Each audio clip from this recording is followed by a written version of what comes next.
एक ऐसी पावन जगह जिससे युगों युगों तक मनुष्य के पापों को मुक्ति मिलती है और उनके पाप जो है वो धुल जाते हैं। हेलो दोस्तों, मैं भरत शर्मा स्वागत करता हूँ आप लोगों का आपके अपने चैनल इन्फोबस क्रिएशंस पे। चैनल को आपने अभी तक सब्सक्राइब नहीं किया है तो जल्दी से सब्सक्राइब का बटन दबा दें और बेल आइकन कॉल पे कर लें ताकि जब भी कोई न्यू वीडियो आए तो उसकी नोटिफिकेशन आप लोगों को मिल जाए। तो आज हम बात करेंगे गंगोत्री धाम के बारे में, जिनका जो उद्गम स्थल है उसे गौमुख के नाम से जाना जाता है। जहाँ पर से जो गंगा नदी है वहां से उद्गम होती है। गंगा नदी का जो उद्गम है वो तो गौमुख है, मगर जो गंगा नदी का जो गंगोत्री धाम है जहाँ पर मंदिर बना हुआ है गंगा जी का, वो कैसे बना? तो वैसे तो पुराने समय में पुराने काल के अंदर गंगा जी का कोई भी मंदिर यहाँ पर नहीं था और सिर्फ गंगा नदी की जो धारा है उसकी पूजा की जाती थी। मगर कुछ समय के बाद में एक गोरखा कमांडर थे जिन्होंने गंगा जी का जो ये मंदिर है उसका निर्माण करवाया था। मगर समय के अंतकाल के बाद में कुछ टाइम के बाद में ये हुआ कि जो मंदिर था वो धीरे धीरे खंडित होना शुरू हो गया था। अब मंदिर इतना ज्यादा खंडित हो गया था तो लगभग 20वीं शताब्दी के अंदर जयपुर के जो राजा थे माधव सिंह, उन्होंने फिर से इस मंदिर का निर्माण करवाया और मंदिर को मतलब भक्तों के लिए, भक्तों के दर्शन के लिए, माता गंगा के और उसके लिए सबको खोल दिया गया। तो उसका ये था कि वैसे तो ये जो गंगोत्री है ये उत्तराखंड के उत्तरकाशी के अंदर स्थित है। और जो मतलब माना जाता है कि जैसे यहाँ मतलब गंगोत्री धाम के जो द्वार हैं वो दिवाली के ऊपर बंद कर दिए जाते हैं और उसके बाद से उसकी मतलब द्वार बंद होने के बाद में अगली जो अक्षय तृतीया आती है उसी के ऊपर इसके द्वार दोबारा खुलते हैं। तो ऐसे ही सेम यमुनोत्री के भी द्वार को बंद कर दिया जाता है और फिर उसके बाद में अक्षय तृतीया पे यमुनोत्री के द्वारों को खोला जाता है।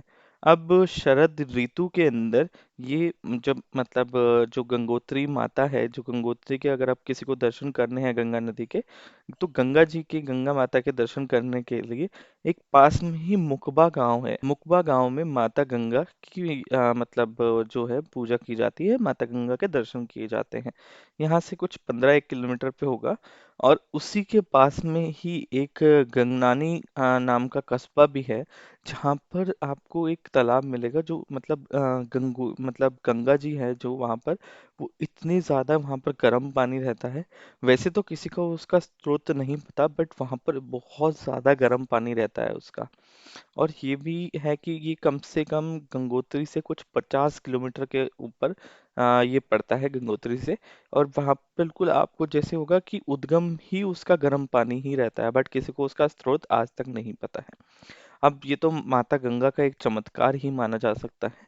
और वहीं पर ही आपको एक बाल शिव का टेम्पल भी मिलेगा जो बहुत ही ज्यादा मतलब इतना ज्यादा पुराना मंदिर है कि आपको उससे ज्यादा पुराना कोई मंदिर मिलेगा नहीं वहां पर। अब गंगोत्री का जो मतलब राष्ट्रीय उद्यान है, मतलब जो आसपास का इलाका है, ये पूरा का पूरा गंगोत्री राष्ट्रीय उद्यान के नाम से जाना जाता है।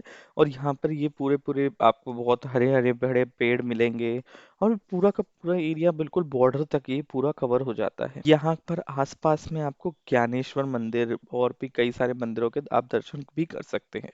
और माना जाता है कि जो ये उद्यान है इसके आसपास में आप जैसे देखना शुरू करेंगे तो यहाँ पर आपको पांडवों की गुफा का रास्ता भी दिख जाएगा।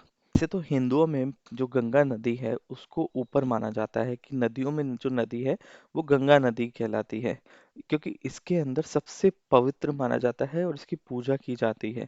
और यहाँ पर ये है कि मतलब आप किसी भी मतलब आप पूजा का पाठ का कोई काम हो या फिर कोई भी कुछ भी आप या फिर चाहे किसी को मुक्ति के लिए अस्थि विसर्जन ही क्यों ना हो, आपको वो गंगा नदी के अंदर भी किया जाता है। अब ऐसा क्यों हुआ कि गंगा नदी के अंदर ही क्यों किया जाता है, क्या इसकी स्टोरी थी? तो इससे जुड़ी हुई एक कथा है, मैं वो मैं आपको बताऊंगा। बट मैं आपको पहले बताता हूँ कि जो ये गंगा नदी है ये उद्गम होती है गौमुख से। वैसे तो इसका रास्ता बहुत ही ज्यादा खतरनाक है, तो इसीलिए कुछ ही भक्त जो हैं वो यहाँ तक आके जो इस जगह के गौमुख के दर्शन कर पाते हैं। बाकी आप जितने भी लोग हैं वो गंगोत्री धाम के ही दर्शन करते हैं। तो अब मैं आपको बताता हूँ इसके पीछे की कथा क्या है कि क्यों गंगा नदी के अंदर अस्थि विसर्जन करते हैं। अब पुराने काल के अंदर एक राजा थे सागर। उनके जो है वो 60,001 बच्चे थे। तो बट उनके जो पुत्र थे वो बहुत ही ज़्यादा उदंडी थे, मतलब बहुत ही ज़्यादा क्रोधित होने वाले, बहुत जल्दी जल्दी चीज़ें करने वाले, बहुत गलत काम करने वाले।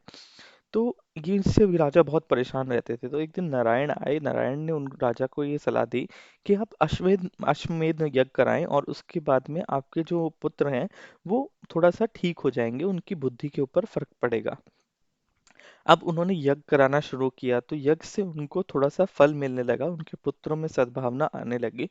मगर ये देख के जो इंद्र है, इंद्र थोड़ा सा मतलब ये हो गया कि डरने लग गया। उसको लगा कि शायद अगर इस राजा के सारे पुत्र ठीक हो गए तो ये अपनी पूरी राजा को मतलब सेना वेना लेके और ये आके मतलब मेरे ऊपर हमला कर देगा और ये जीत जाएगा।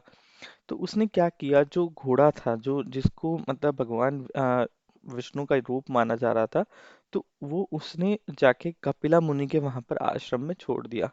अब वहां पर जाके बांधा और उसके बाद में वो चला गया। अब जब घोड़े को ढूंढते हुए मतलब उसके सारे पुत्र गए कपिला मुनि के आश्रम के अंदर, तो वहां पर जाके उन्होंने कपिला मुनि को बहुत कुछ सुना दिया। अब कपिला मुनि को जैसे ही सुनाया तो कपिला मुनि बहुत ज्यादा क्रोधित हो गए। तो उन्होंने जैसे ही उनके जितने भी पुत्र थे उनको देखा और उनके 60,000 के 60,000 पुत्र वहीं की वहीं भस्म हो गए। इतने में उनका जो आखिरी पुत्र था वो उनको ढूंढता हुआ आया था। तो वो ये देख के डर गया और उसके बाद में जैसे ही उसने देखा कि सारे सबके सब जल के राख हो गए हैं वहां पर, उसने वहां पर कपिला मुनि से क्षमा याचना की, उनसे प्रार्थना की।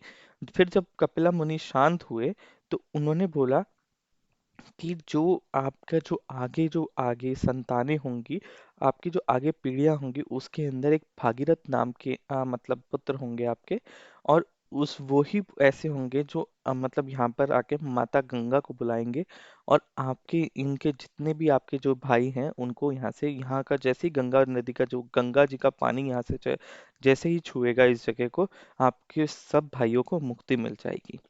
तो इसकी इसके बाद में जब आगे उनकी पीढ़ियां चली तो भागीरथ ने जब जन्म लिया तो उन्होंने गंगा जी से याचना की कि आप आएं।